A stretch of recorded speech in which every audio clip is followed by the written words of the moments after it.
وصحبه أجمعين آمين والحمد لله رب العالمين. Mekanları cennet olsun. Cennet-i Firdaus olsun. Allah sabır versin. Allah Celle Celaluhu beraber hepimizi Peygamber Efendimiz'in bayrağı altında haşır.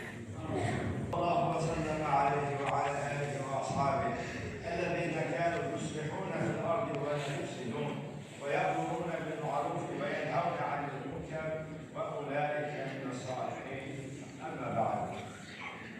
Hamd, alemlerin Rabbi olan Allah'a mahsustur. İnsana bilmediği şeyleri öğretmiş, ilim ehlini yüceltmiş ve onları peygamberlerin mirasçıları